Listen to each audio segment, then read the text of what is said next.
After the Battle of the Sexes ended with Nick Kyrgios beating Aryna Sabalenka, organizers of the event must look at the event and think about what they did. What was your favorite moment of the Battle of the Sexes?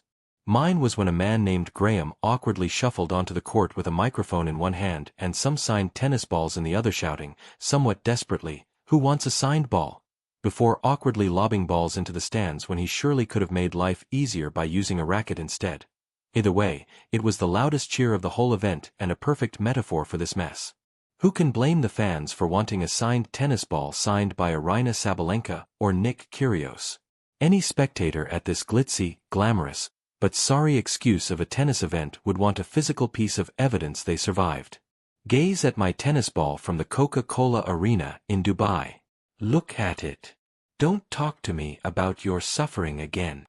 It must be noted, neither Kyrgios and Sabalenka can be blamed for their contributions. They mustered some excellent tennis between them, and the Aussie winning in straight sets was fair enough. But the event was a farce from start to finish. Take a deep dive into the mind-numbing thought process behind this fixture. Here we have Sabalenka. She is the world #1 women's tennis player, who practices with world-class male players every week, possesses an unusual level of power and topspin for a women's player, has a huge serve and is a baseline dominator, capable of combining blistering power with mathematically tight angles. Let's give them both one serve each and make her side of the court smaller because somewhere it is claimed men are 9% faster than women. Sabalenka's half of the court was as jarring as it was comical. For those lucky enough not to tune in, take a Mars bar from your stocking, now take a Twix, snap them in half, stick them together, gift them to a family member and see how they react. Tennis fans are a tricky group to please.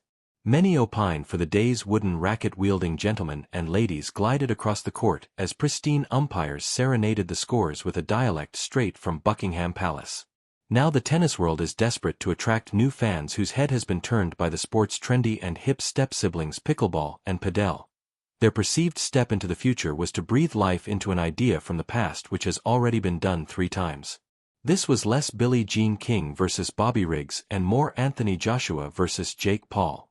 There was loud music, Ronaldo, Kaká and Peter Crouch in the stands, golden confetti and a gleaming trench coat worn by Sabalenka.